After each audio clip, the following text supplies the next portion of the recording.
Winning for me is number one, but also I think I've rediscovered that having fun is probably equally as important as winning, because you have to be passionate about whatever you're doing in life. You have to love what you do every day. Otherwise, you're not really living. You're just going through the motions.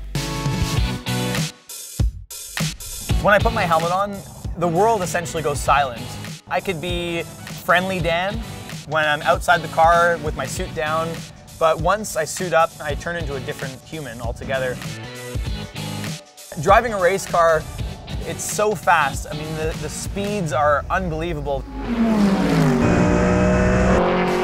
The forces you have to withstand in the middle of the corner under braking, that stress on your neck. If you're not trained, after 3-4 laps, your body starts to let go.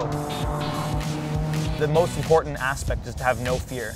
A lot of drivers, as they get older in their career and have families and kids, you start to think about little things like, what if the brakes don't work? What if this? What if that? I don't ever think about that. I just go in the car, I drive the car as fast as I can physically drive it. That's where it starts and ends for me.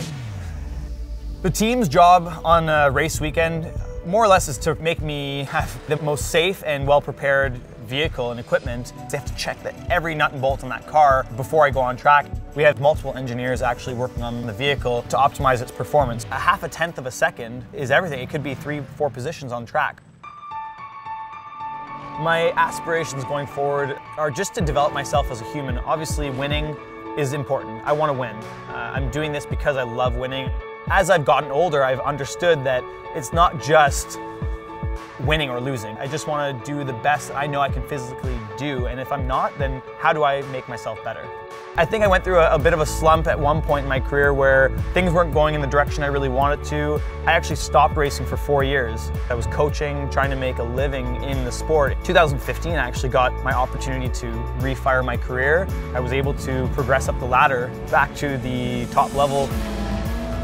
I competed in 2017 in the Super Bowl of racing, which is the Rolex 24 Hours at Daytona, and I won.